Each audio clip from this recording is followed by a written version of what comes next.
Hello everybody, all of my dear students.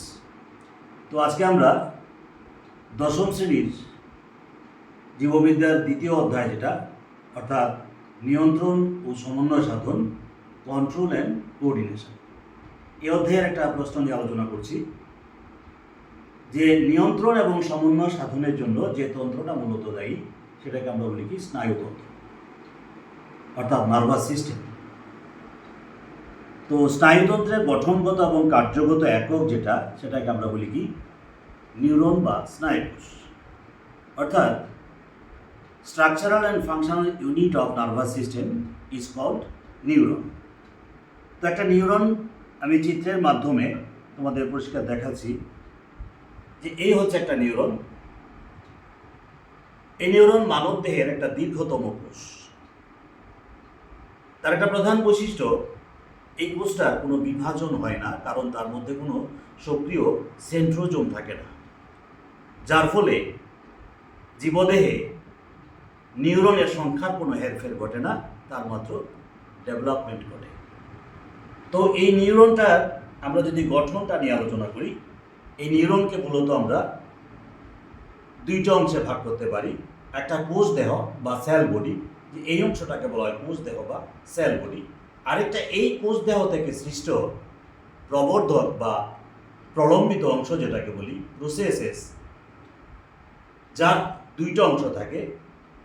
একটাকে বলা হয় ডেনড্রন, আর একটাকে বলা হয় অ্যাক্সন। তো কোষ দেহ বলতে আমরা কি বুঝি? ষড়ভুজাকৃতি যে অংশটা নিউরনের, সেটাকে আমরা বলি কোষ দেহ বা সেল বডি। তার মধ্যে একটা নিউক্লিয়াস থাকে, মাইটোকন্ড্রিয়া থাকে, গোলগি বস্তু থাকে এবং নিজল দানা থাকে। আর এই কোষ দেহ থেকে নির্গত যে দুইটা অংশ, যেটাকে বলা হয় কি ডেনড্রন এবং অ্যাক্সন। ডেনড্রনটা কি কোষ দেহ থেকে নির্গত শাখা প্রশাখা যুক্ত যে সরু চুলের মতো যে অংশগুলি, সেগুলিকে আমরা বলি কি ডেনড্রন। যে ডেনড্রনটা কি করে, অন্য একটা নিউরন থেকে স্নায়ু স্পন্দন গ্রহণ করে সে কোষ দেহে বা সেল বডিতে প্রেরণ করে। এবার এই কোষ দেহ থেকে নির্গত যে নলাকার শাখা প্রশাখা বিহীন যে অংশটা, সেটাকে বলা হয় কি অ্যাক্সন। অ্যাক্সন কোষ দেহের যে অংশটা থেকে সৃষ্টি হয়, তাকে আমরা বলি অ্যাক্সন হিলক। এই অ্যাক্সনটার মধ্যে যে সাইটোপ্লাজম থাকে, তাকে আমরা বলি কি অ্যাক্সোপ্লাজম। আর এই অ্যাক্সোপ্লাজমটা তিনটা স্তর বিশিষ্ট। এই অ্যাক্সোপ্লাজমের বাইরের দিকে যে স্তরটা থাকে, তাকে বলা হয় অ্যাক্সোলেমা। অ্যাক্সোলেমার বাইরে যে স্তরটা থাকে, তাকে বলা হয় মাইলিন সিদ। এবং মাইলিন সিদের বাইরে থেকে যে স্তরটা থাকে, তাকে বলা হয় কি নিউরেলেমা। অর্থাৎ বাইরের দিক থেকে যদি দেখি আমরা, নিউরেলেমা, মাইলিন সিদ এবং অ্যাক্সোলেমা, এই তিনটা স্তর।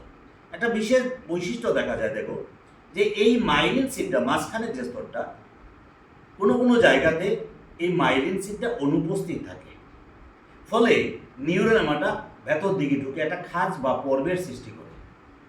আর এই খাঁজ বা পর্বটাকে বলা হয় রেনভিয়ারের পর্ব বা নোড অফ রেনভিয়ার। এই অ্যাকশনের শেষ প্রান্তটা সরু শাখা প্রশাখা যুক্ত হয়ে একটা ব্রাশের মতো আকার ধারণ করে, যেটাকে বলা হয় কি এন্ড ব্রাশ বা প্রান্ত কোষ। এই অ্যাকশন কি করে? কোষ দেহ থেকে স্নায়ু স্পন্দনটা গ্রহণ করে অন্য একটা নিউরনে প্রেরণ করে।